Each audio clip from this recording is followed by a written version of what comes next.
প্রয়াত হয় প্রবাদ প্রতিম সঙ্গীত। শিল্পীকে সঙ্গীতের মাধ্যমে শ্রদ্ধাঞ্জলি। বাংলা গানের স্বর্ণযুগের সঙ্গীত শিল্পীদের স্মরণে তথ্য সংস্কৃতি দপ্তরের উদ্যোগে সিউড়ি রবীন্দ্র সদনে আজ শনিবার থেকে 2 দিন ব্যাপী শ্রদ্ধাঞ্জলি অনুষ্ঠানের সূচনা হয়। প্রথম দিন শচীন দেববর্মন, শ্যামল মিত্র ও রাহুল দেববর্মন এই 3 সঙ্গীত শিল্পীর স্মরণে তাদের গানের মধ্য দিয়ে তাদের শ্রদ্ধা নিবেদন করা হয়। রবিবার রথযাত্রা দিনে সন্ধ্যা মুখরিত হয় হেমন্ত মুখোপাধ্যায়, কিশোর কুমার ও মান্নাদের গানে গানে। শনিবার সৈকত মিত্র, সৌমিত্র রায়, অরিত্র দাশগুপ্ত, রূপঙ্কর বাগচি, শম্পা বিশ্বাস, চন্দ্রিকা ভট্টাচার্য, তথাগত সেনগুপ্ত, সুজয় ভৌমিক, অরিজিৎ চক্রবর্তী সঙ্গীত পরিবেশন করেন।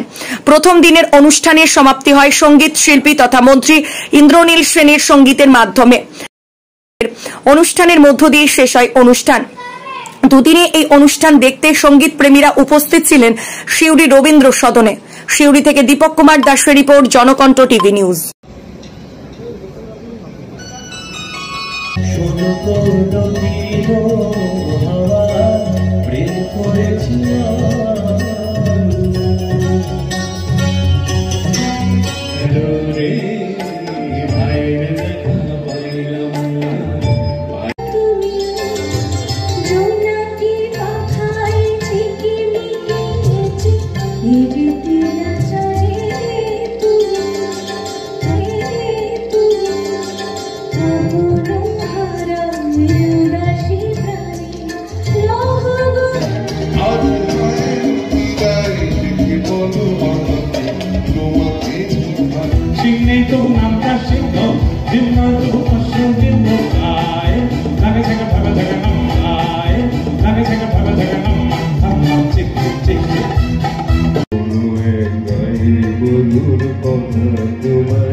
চঞ্চল মন